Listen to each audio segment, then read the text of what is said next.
Welcome to a special episode of Womenpreneur Asia, the podcast that celebrates the journeys and stories of remarkable women entrepreneurs across the region. I'm your host, Krista Goon, and you're listening to Season 9. This episode is repurposed from a webinar with an audience of women entrepreneurs. I was invited by Futurelab to speak alongside Roselin Das, a fellow woman entrepreneur, and the both of us dove deep into storytelling and personal branding for women entrepreneurs. As always, this episode is sponsored by Redbox Studio. Ever since I started my podcast, many business owners have asked me how they too could start their own podcast. That's why I decided to write an ebook sharing everything that I do in my podcast, including the strategy and technical know-how.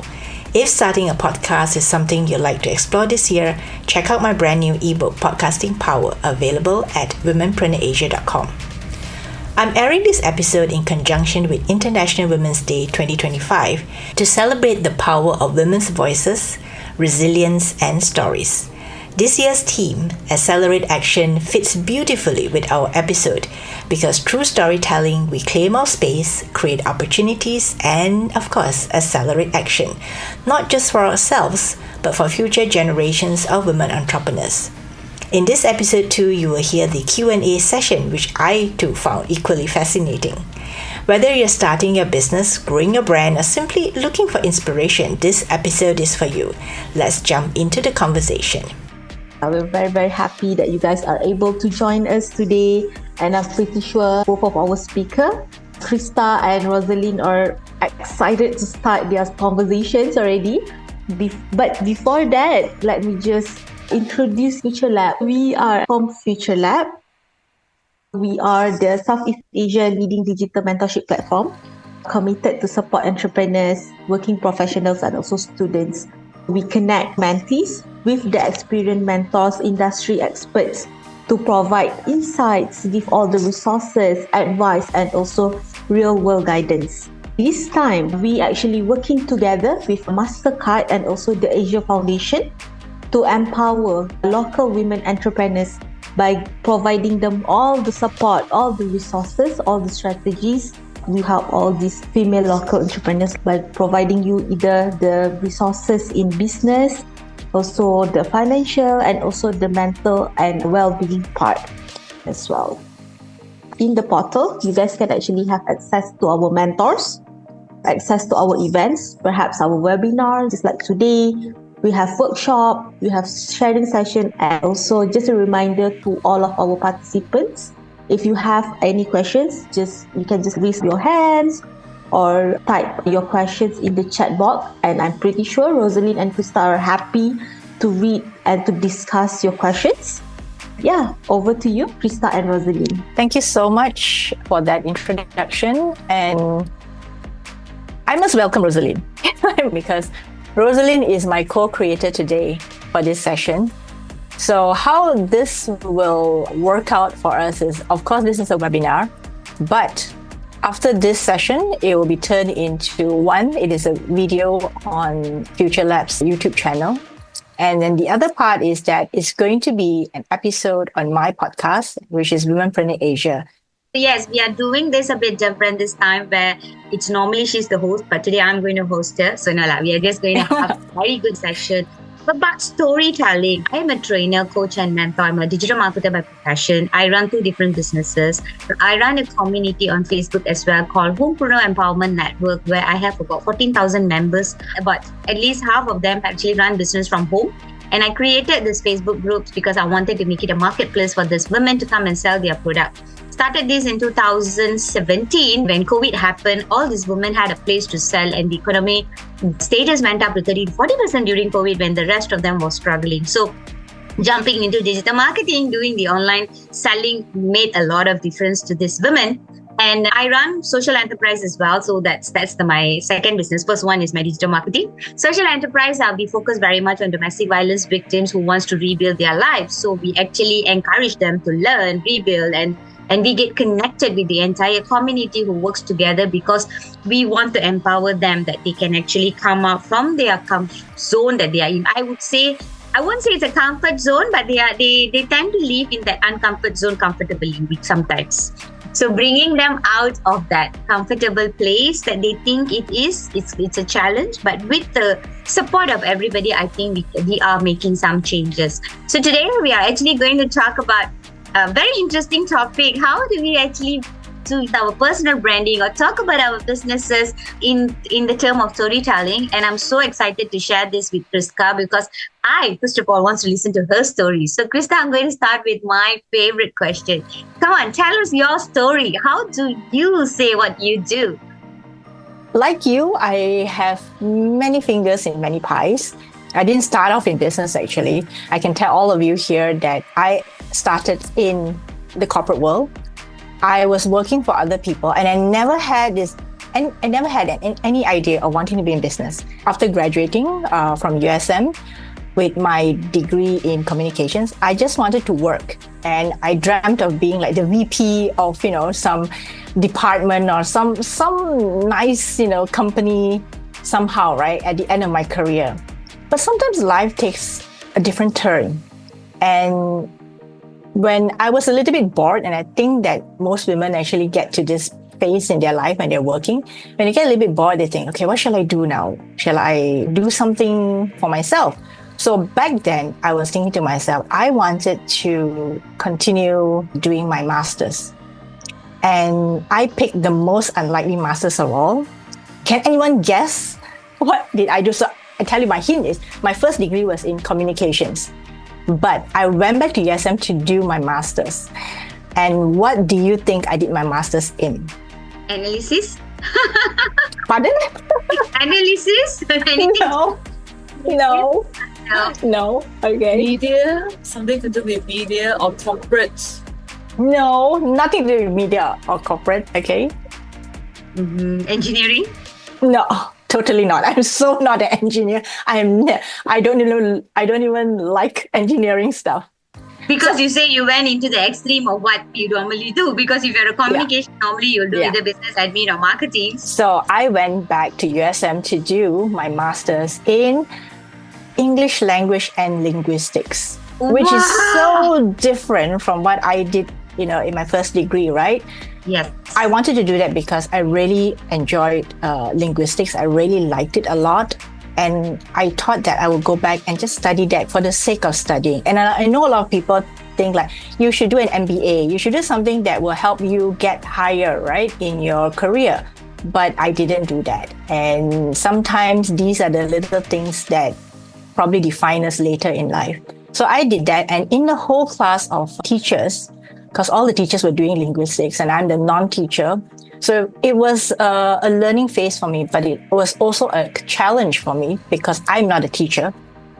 Linguistics could be a bit of a struggle because I couldn't get access to students to do my research and stuff like that.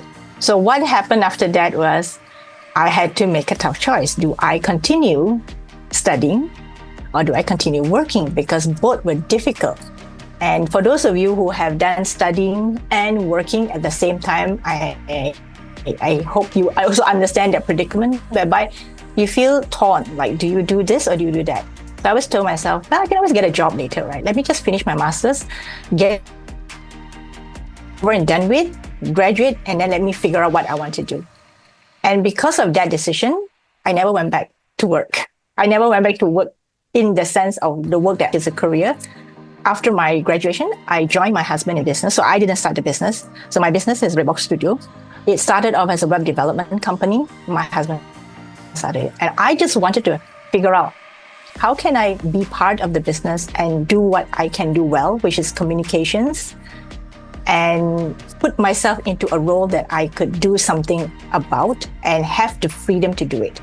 So that's my start in entrepreneurship. And of course, that was 2004 when I joined him. So that has been a good 20 years being in business. But over the years, we have gone from doing web development to training, consulting. And of course, during the pandemic in 2020, I decided that I wanted to start a podcast. And that's how Womenpreneur Asia came about. And if you watch the short video that Futurelab did, and you can go and check out the Instagram that they did about me, is that that's a really good way of telling a story because it was a very short form of how I came to start the podcast. I started because I went for a program in Hawaii in 2019. And in that program, they challenged us, or rather they wanted us actually to do something with the knowledge that we learned when we came back to our home countries. And that was how I thought, I like podcasts. I've been listening to it for a good 10 years until my iPod died. And this is a true story. My iPod literally died on me. I can't turn it on anymore. And then I told myself that I had this, burning desire to know more about other women. And I told myself, why not a podcast? But I don't have any experience starting a podcast. I had no experience creating a podcast. And so that was where I decided to learn how to do it and research and figure out, okay, which women do I pitch to get on my podcast? Because then no one knew me. No one knew me in the podcast space. No one even knew what I did. I was like, okay, I have to explain to them, this is what I'm trying to do. And I keep telling people, it's a little project I'm trying to do. Would you like to join me in that little project? And so that's how I started, and with no expectations. And today I have coming up to 9 seasons already. I have 115 episodes of the podcast, and I've interviewed and connected with so many amazing, incredible women all across Asia. So in a nutshell, that's the story. That's a beautiful story. Actually, I like the part where you said, right, we all carry a lot of different roles, but then there's something that we anchor on, and then from there we move on. And becoming a podcaster is something very interesting because you need to be very concerned about your topic, and you need to look out for, you literally, I'm very sure you'll be stalking a lot of women out there who you want to podcast them into your channel. And then not only that, understanding them and what they do is also something that you need to go through it before you actually pitch to them to ask them to come to yours. So what is your pitching storytelling? Let's consider podcasting or inviting a guest is like sales. How do you actually pitch them to come into your podcast and they buy into you and then you get the bond is very important when we are doing podcast and interviewing, because if we are both in a 2 different level, then it's going to be we're going to talk about 2 different things, right? But I have listened to yours before, and I have been following you. Like I said, I've been stalking you for a while. So yeah, what is your sales pitch that you would tell this woman and ask them to come in and join you on a podcast? So in my first season, when no one knew me, virtual unknown, so I pitched all the friends that I knew. So this is it. So I pitched to people that knew me, trusted me, liked me, and wanted to help me. So when I asked them, they said, sure, I'll come on your podcast, because the fact that I know, like, and trust you is already a push, right? It's something that is already in my favor. So I pitched all my friends that I knew, and my pitch was that, would you come on the podcast and share your story so that you can inspire more women? And I told them that I don't want a pretty story. When I say pretty story is that I don't want stories where people just talk about their successes and their fame. I want someone to come along and tell me an honest story of you starting a business and your challenges and your setbacks, because that makes a real story. And so when the women hear that, they say, yes, I want to tell my story. So that is where they buy in, because of course, naturally they know, like, and trust me. So that's the first season, right? When automatically, based on the fact that they know me, they go on the podcast. So second season, what I did was, I knew these women. So I asked them, who else do you know who would be perfect for my podcast? Mm-hmm. So they started recommending people they knew, because I already knew them, right? So when they told me, just say, oh, hey, I think you should talk to Roselin. She'll be a perfect one for your season 2. So I go to Roselin, I say, hey, Roselin, Amira recommended that I talk to you. And that she says, you've got a great story, because Amira has been on my podcast. She knows that she has told her story, and she knows your story too. So it means that right now I am tapping or leveraging on Amira's credibility with me to open the door with you. So then you'll say, oh, okay, Amira's been on a podcast. Let me listen to an episode, and then let me get back to you. So that's how the doors start to open. And so that's how the pitching gets easier, because of the know, like, and trust starts to multiply in that way. And today, actually, I'm quite thankful and grateful that I don't need to pitch anymore. A lot of the people come to me and say, I heard you got a podcast. My friend was on your podcast. can I be on your podcast? So sometimes this is the difficult part now, which I have to say, okay, can you hang on? I have a little bit of a wait list so that let me get through some of the women that have been recommended. And therefore, so now I'm working on a lot of different interviews, but I'll get to you, when the season comes around. So that's how the sales happen. That's a very good growth. This is exactly how people do in the businesses as well. That's a very beautiful approach because you go to people, you're giving more here. This is where the giver's game comes in, isn't it? You give in, you're getting people that you know around you to come and share their story and then from their network. And today, it's amazing. Everybody wants to be in Krista's podcast. That's like beautiful story to share. And I don't see many podcasters who actually in Malaysia, and it's definitely not an easy journey because during COVID, I did a talk show for 2 years. I used to interview every week a woman in a business and it was never been easy. Number one, being consistent. Number two, last minute cancellation. Number three, when they come very panicky and then they come with so much of them actually come with a scripted. Going through all this and making it exciting is a journey by itself. And I think you're doing a great job in that, Krista. So, thank you. Thank you. But you see, that's the thing I learned. But of course, this is the part where I get a lot of traction from the people who have been on my show. But the other thing is, I didn't tell you about the other stuff, the nasty stuff that happened to me. Would all of you like to hear the nasty stuff that happened to me? Definitely. That's like the story that we cannot get anywhere else except from you, okay? Okay. So in my first season, when I pitched people, there were some that were recommended to me by friends. And some friends were very well-meaning, right? They say, hey, I think there's this person you should talk to. And then my friend gives me the number. So I will call or text the person and say, can we get on a call? Can I talk to you? You were recommended to be on my podcast. So there was a Malaysian woman whom I spoke to. And the first thing she did was, she asked me, so how big is the channel again? Ooh. I mean, that was really, really, to me, nasty. It was very ungracious. But anyway, I was just having a conversation with her. So she was saying that, I've been on national TV.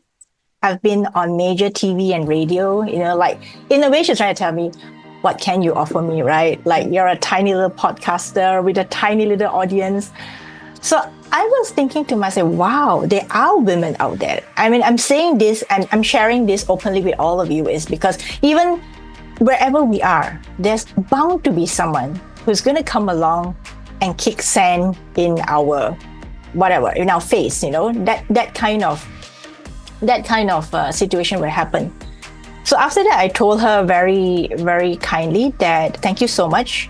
My podcast is really, really small. It's, just started. I mean, I don't have enough data to show you like thousands and thousands of people are downloading it, but it's okay. I mean, if you feel that it is not meant for you, I am just having a preliminary call so that I could check out whether you liked my podcast. And if you are not able to, and if you feel that this is too small a platform for you, I'm fine with it as well.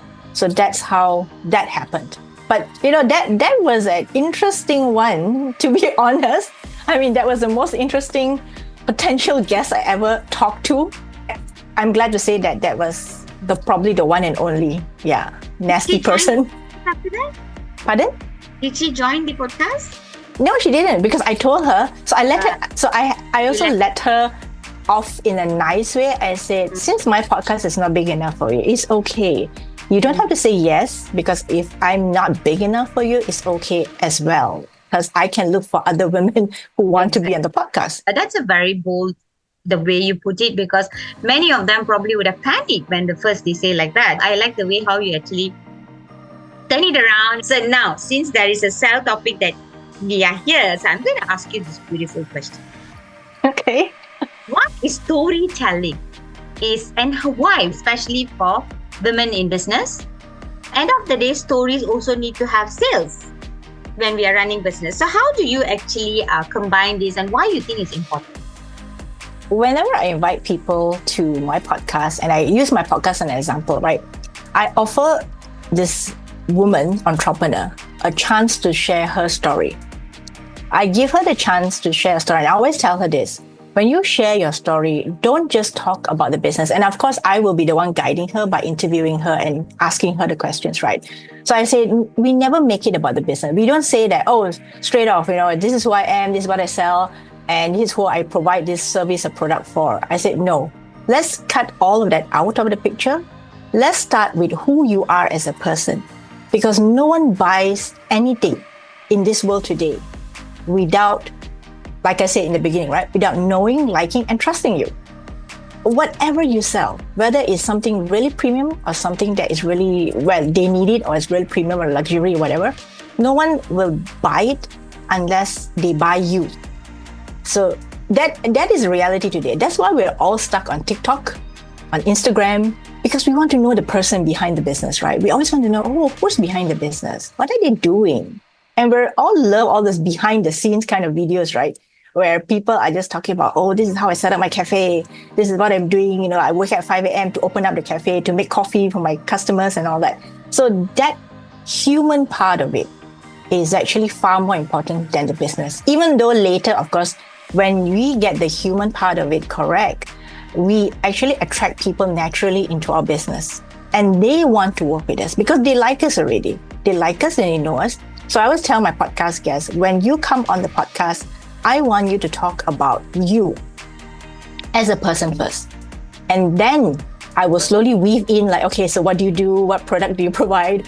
So at least they get a little bit of spotlight on their product. But if someone who listens to the podcast really likes this way this woman is talking about her business, and I always say that this is not a business-like podcast, even though it's about business. It is a human-to-human podcast. It is a relationship-building podcast, because after you listen to the podcast, you will feel that you know my podcast guest.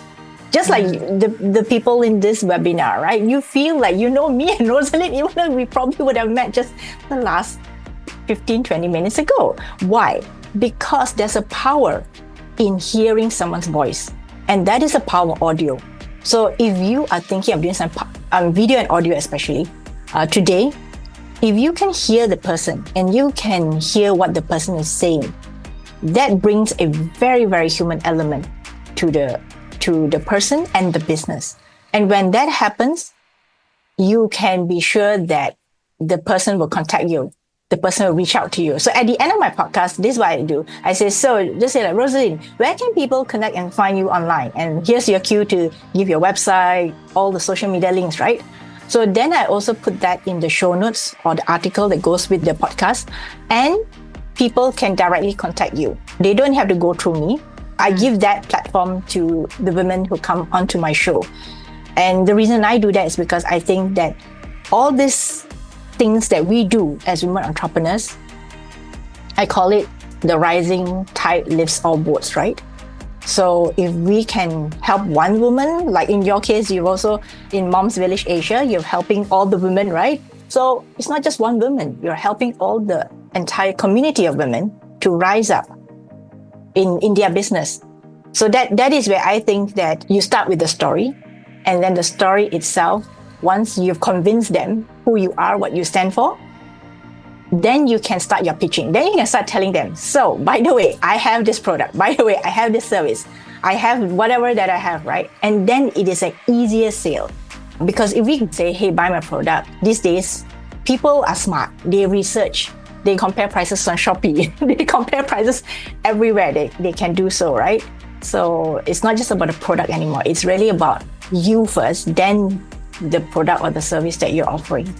Exactly. I hope I answered your question. You did, because you know why? Today, I had a training today. I'm actually teaching a group of e-bookpreneurs. We had about 14 of them who came in to learn about WhatsApp business. So one of the number one thing that I told them that I noticed before and after COVID is, before COVID, you can just place your product out there and people just come and pick it up, and then they just go say, okay, I want this, I want this. After COVID, the entire audience has changed. They buy from you because of you, no longer because of the business. And it's so cool to listen to the same echo from you today. It's like, all right, man, we nailed it. So it's like a validation. People come to us because of us. It's no longer about the product anymore. And it's also because they want to buy and they see that you are solving a bigger problem for me and I like you, so I'm going to buy from you. As a founder of any business or startup, we encourage them to show their face because majority of them have this fear of showing their face on digital platform. In fact, just talking into a 30-second pitch is already like, I can't do this. So that's where we incorporate personal branding into it, because we want people outside there to understand that it's not about the looks, it's not about people judging, it's about people really knowing who's behind the business so that they can trust. Because knowing the amount of cybersecurity issues that are ongoing and the spam is happening, when I speak about personal branding, Krista, everybody go like, are you telling me to own a video and talk in public? That's like the biggest fear they have. So I used to tell them that personal branding does not mean that you actually need to show your face.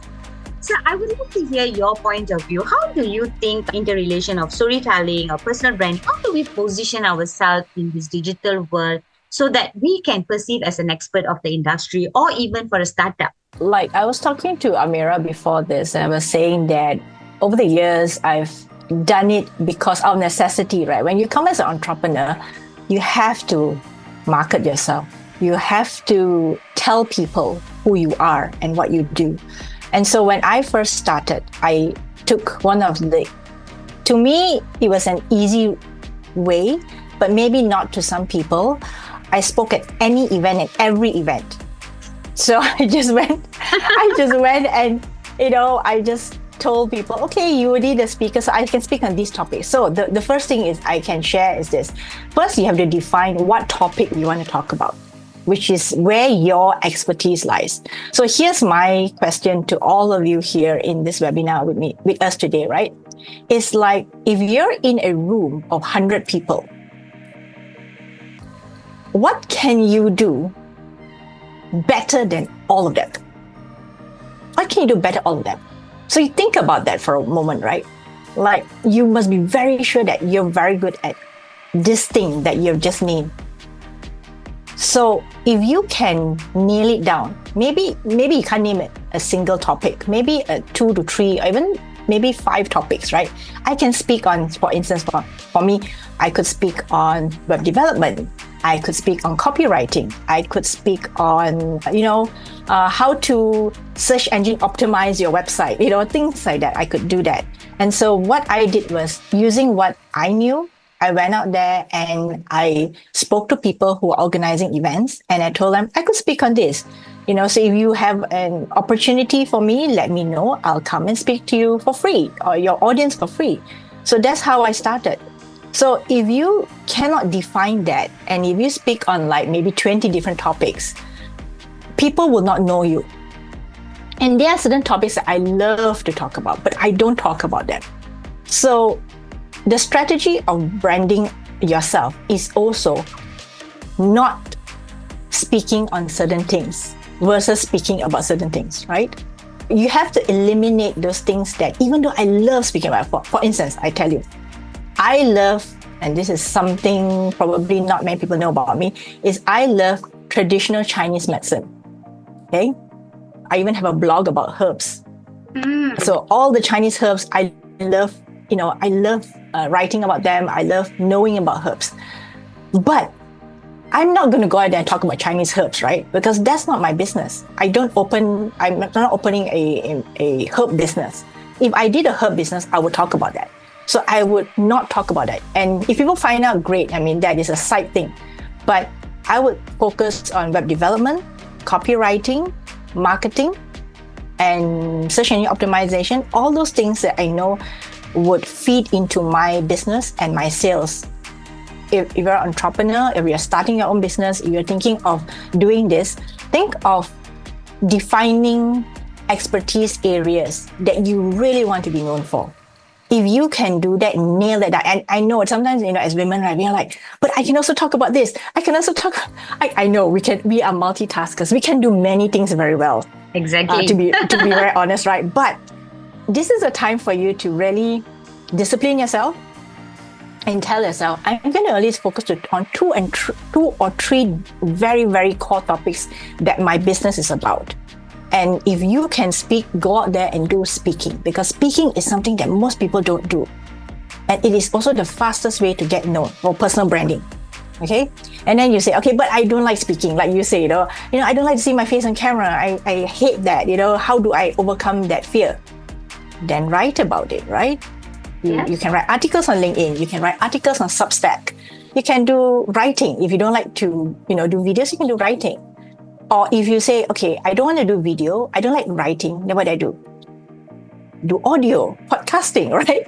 So there are many ways for you to get out there. But the key thing is you must first determine those topics that define your business and define you, and go out there and talk about them at every single chance that you get.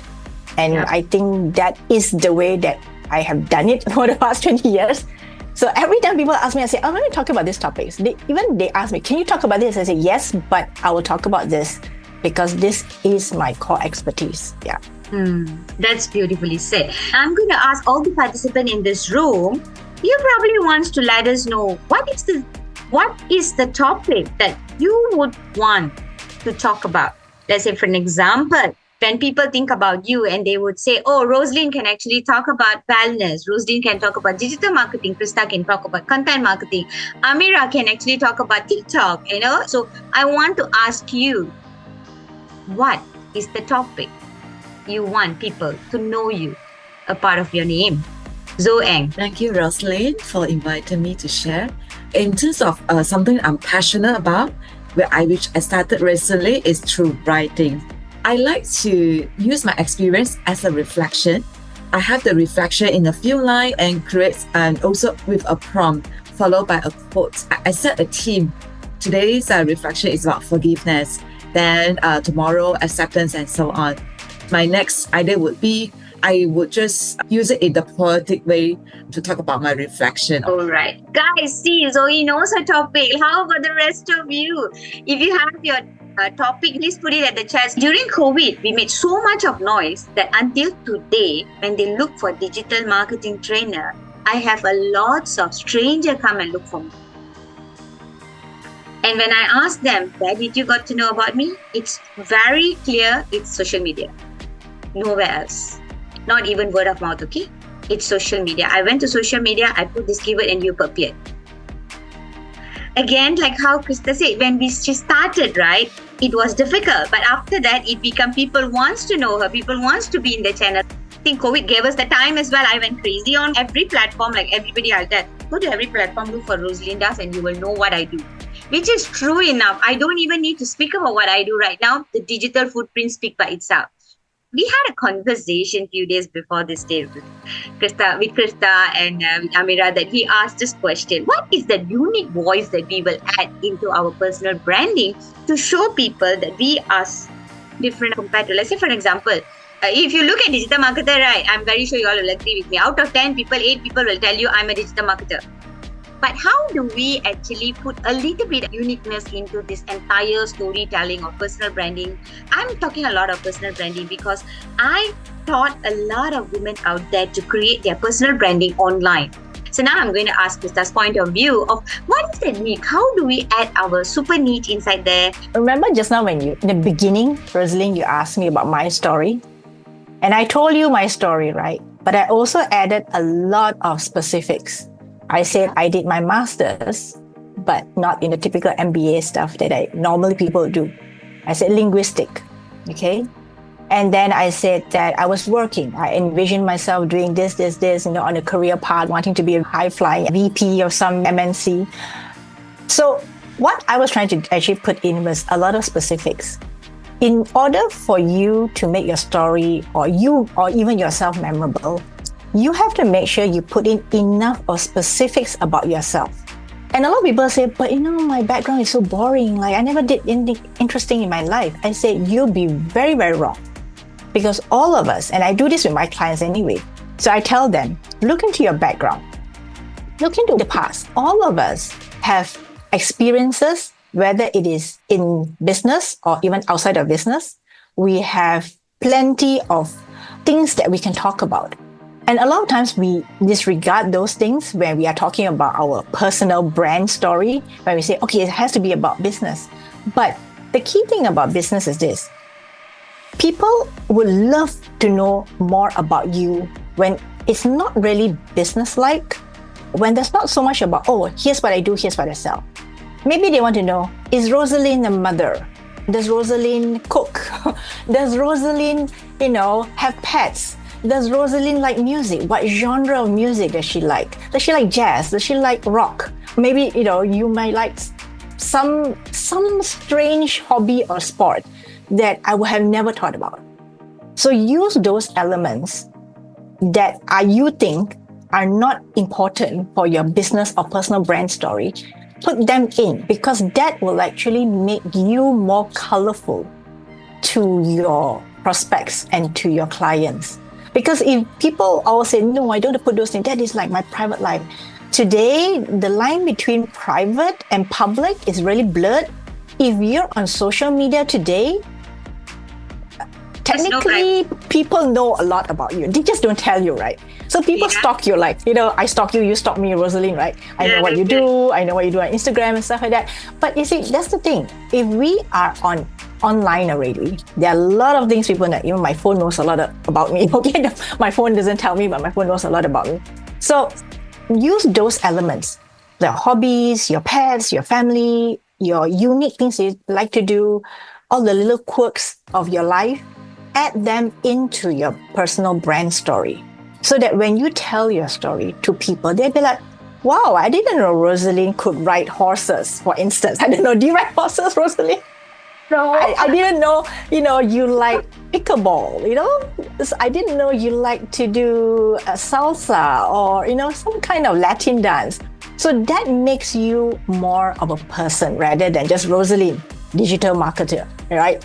Roselin, founder of Moms Village Asia. So make it really colorful by adding all the ingredients. I call this the ingredients of your life. So ingredients of your life means from your past. There's nothing, like most people say, but there's something, negative or not pleasant about my past. Turn the negativity into something positive, right? Like just like I told the story of how I was rebuffed by this woman. I told you that story. It makes me look silly. It makes me look like a fool. But I told that story because I wanted to show you that we all have challenges. We all have problems. We all have setbacks.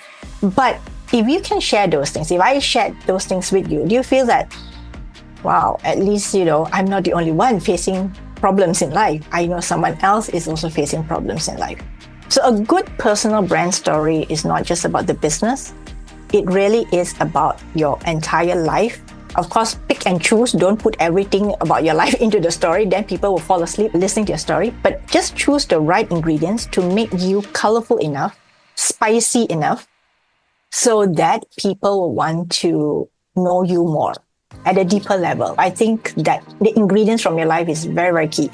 So here's my strategy. So for those of you listening, watching this, list down some key moments in your life where you felt you have had a lot of highs. High mean like, fantastic success, milestone, or low, where you felt like, oh my God, someone rejected me. Someone said something really awful to me. Someone said I was completely hopeless at doing this thing. Just list down the highlights and the lowlights. And then using these highlights and lowlights, try to work them into your story if you can, so that people can see that you're a well-rounded person. You have successes and you've also had some failures in life, and it's okay. And we're all human, right? We all can't be perfect every single day. Okay, that's beautiful strategy that's been given. And I would like to add on to that is a little bit of a help from the AI will help strategize it better. So, I need to speak about this Latin. So what happens is put in like high five to you. So put in your experience. It's good to talk about experience, the good and the bad. But why? Because you are the best person to share about yourself. So when you actually looking at personal branding, or you want to actually set up a very good branding strategy, you got ChatGPT. Go to ChatGPT and ask ChatGPT to do this for you. I'm sharing this because also I have done this before, because I had a conference of AI tech and I wanted to prove with numbers. number person lah, technical, right? I went into ChatGPT and I told ChatGPT, be my social media strategies. With the experience of I have so many cats, I put in whatever I do, and also the fun part of me, which is like I do healings, I do wellness, I love crystal is my passion, and I also give coping mechanism for women or teenagers who don't know how to handle their emotional. And I'm also an ESG consultant where I'm owner of Mom's Village. We also produce this product which is plantable. I'm literally giving input to my ChatGPT and telling my ChatGPT, I would like to rebrand myself. That means I'm going to do a branding exercise again so that people who's reading it will know the transition between my position. And when they're reading it, it will be exciting for them to know all about me. Give me a 14 days copywriting, the idea to create the image, the perfect hashtag, and how do I even write in each and every platform. Boom, within a click, I had all 14 day strategy plans. So in a normal circumstances, without the help of AI, I definitely would have done this as well, but it would have taken me 20 to 30 hours to create those content. With the help of AI and ChatGPT, it only took me 1 hour to create content for 14 days. The best part of it, at the end of the 14 days, Facebook messaged me that your visibility has gone up to 2,000%. And LinkedIn sent me a message saying that the visibility has gone up to 400% in 2 weeks. So this was a real story of how when you prompt an AI properly and why personal branding is so important. Okay, being said that, doesn't mean copy 100% from ChatGPT and then you paste it everywhere. Okay, no. We don't do that. We add our element, our voice, like how we have shared today, and why the entire thing has to have your personal touch. So with that personal touch and with an AI help, with knowing all this strategy, we hope you guys can do a wonderful personal branding for yourself. Regardless what you do, we want to also know that by saying this word, this person has actually created a very good branding for them. And is there anything you want to ask me, Krista, before we end the session? I think I didn't give a chance to ask me. It was all me asking. Like, Rose.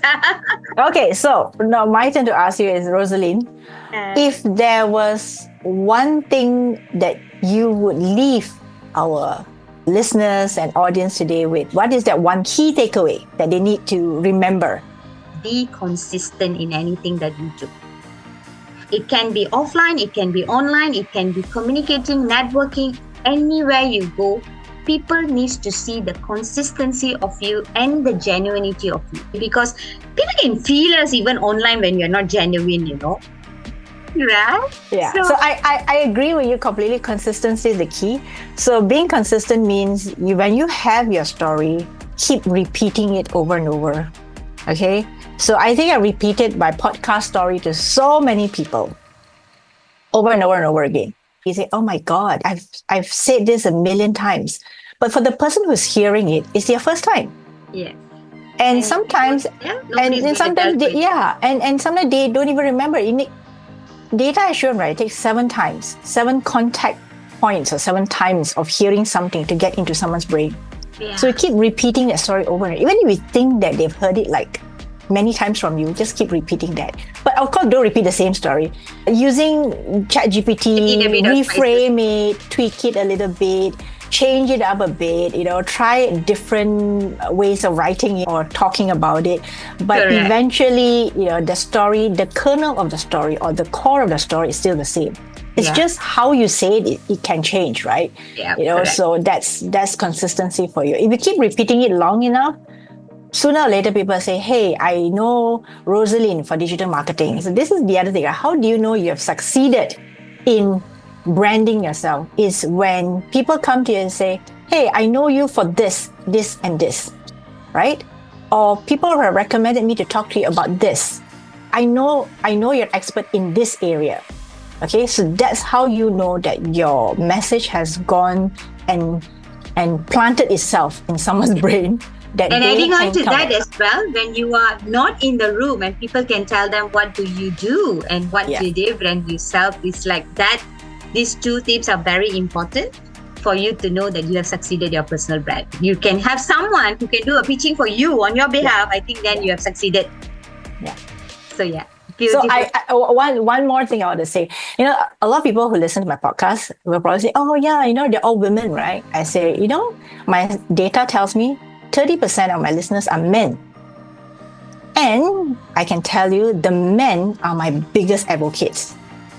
The men are the one telling their friends, saying that, "Hey, you're a woman entrepreneur, right? I think you should get connected to Krista. She has a podcast. She can help you amplify your message." So that is the thing which I find most interesting, is that when you know people who know you well, they start advocating for you.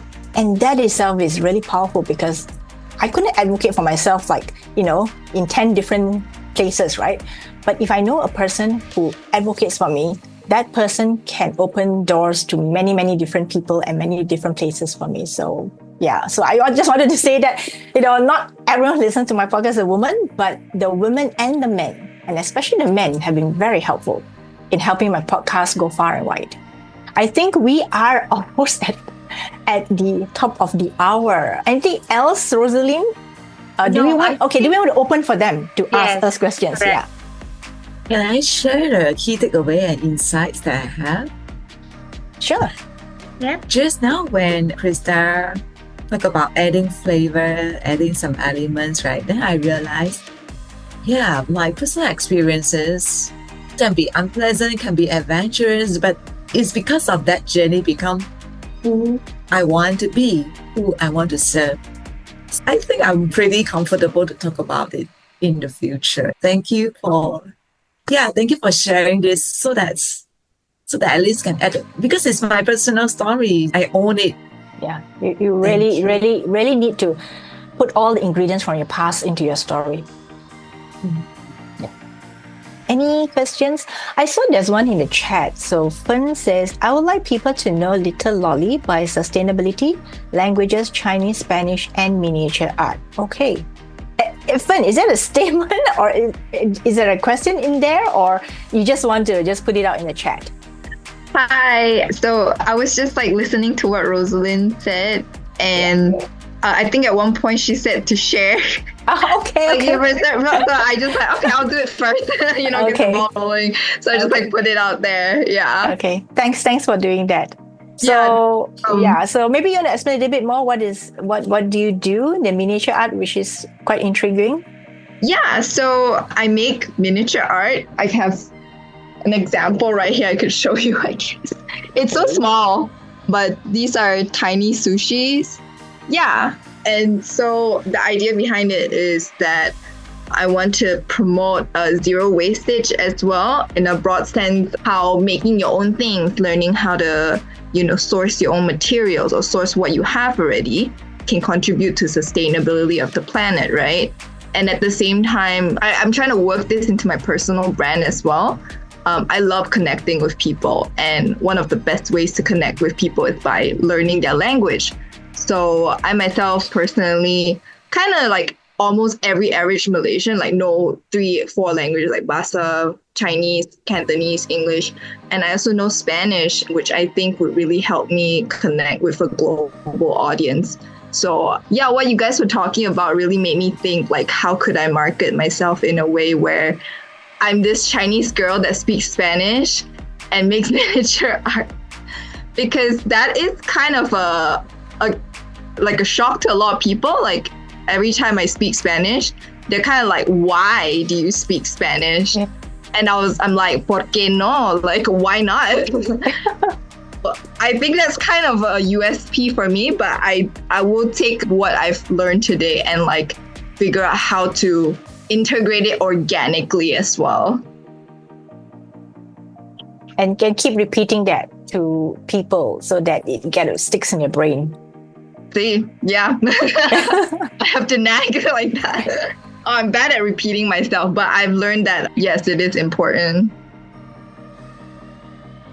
Doesn't have to be a question, could be just comments, what you learned, what was your biggest realization today after listening to me and Roselin.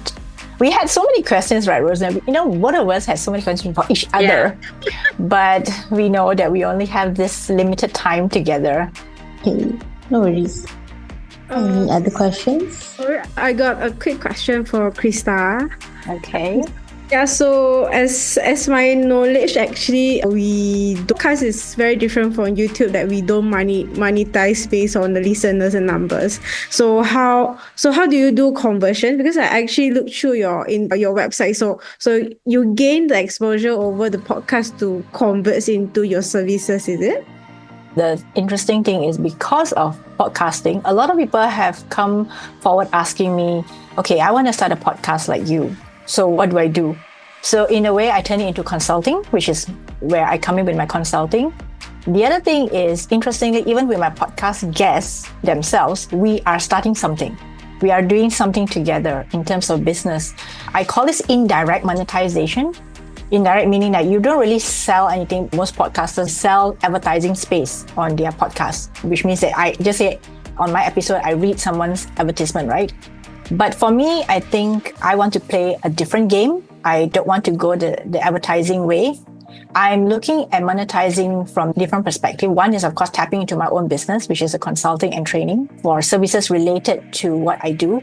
The other thing is, of course, working with my podcast guests to come up with paid programs and paid webinars for the technical skills that some people may want to learn from. So that are the two different things that I'm doing, which is monetizing indirectly of the podcast. And of course, the contacts are really great.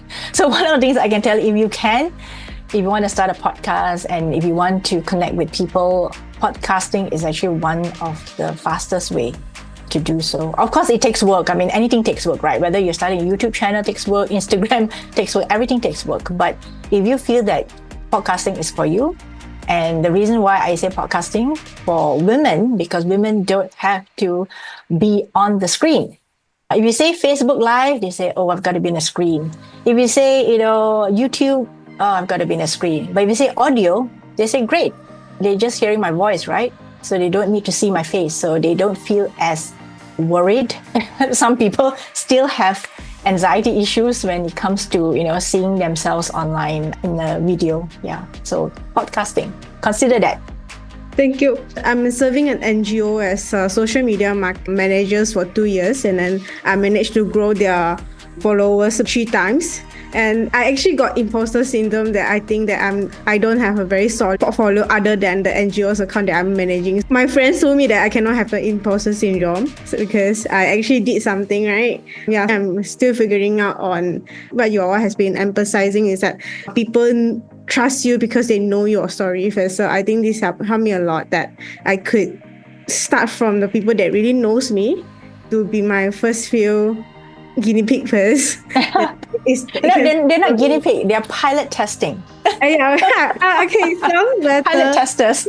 Yeah. So I have one friend that I'm a pilot testers already. So things, I think it helps a lot to give me a directions on how do I break out my brand on my services. And maybe here's another thing for you. Ask the friends or the people who know you really well. Ask them, what do you think I'm really, really good at? Just listen to what they say.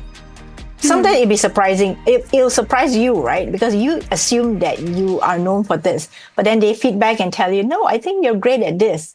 And as for imposter syndrome, I think all of us have imposter syndrome. Okay, so it doesn't matter whether you're starting out.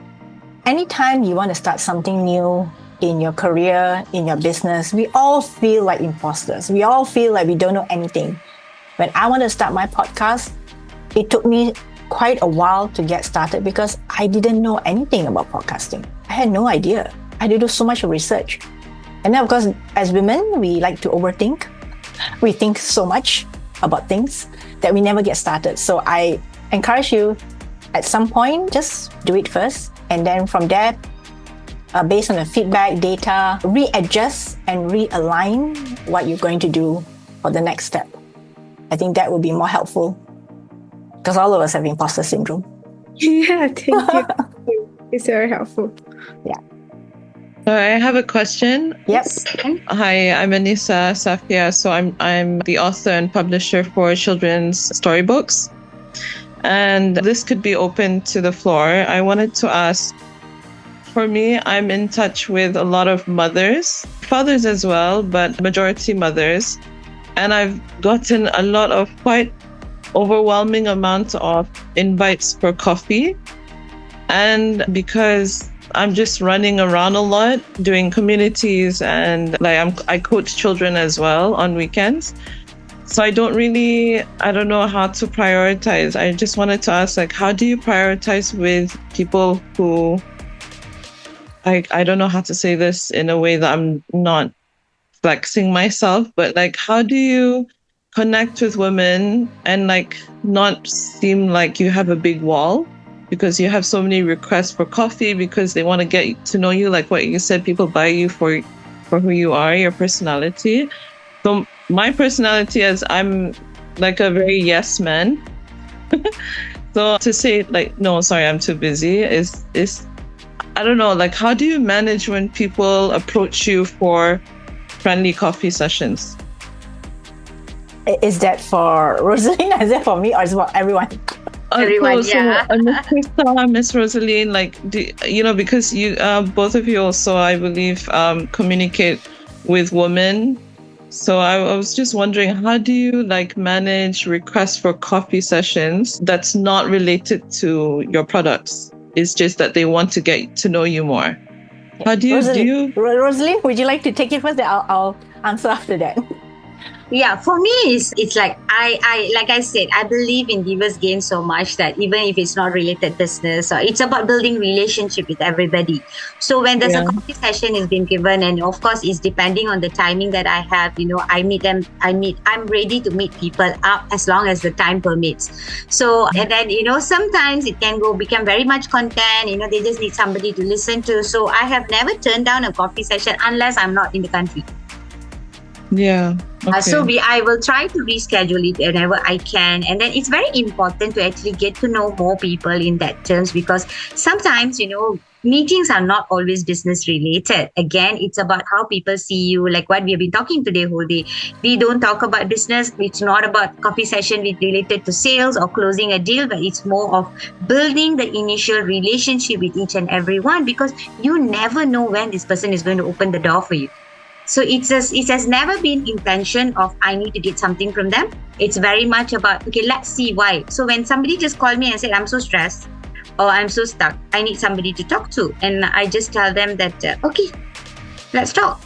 So sometimes that 10-15 minutes talk, even just through phone, it makes a lot of difference in my tribe, because I manage a big tribe who always, at times they needed somebody to just bounce an idea with, or someone just can just call and say something, and then they just need to hear a few words from you. So that's my experience, and I've never turned down any coffee session business on that. Okay. Yeah. So let me give my take on that, right?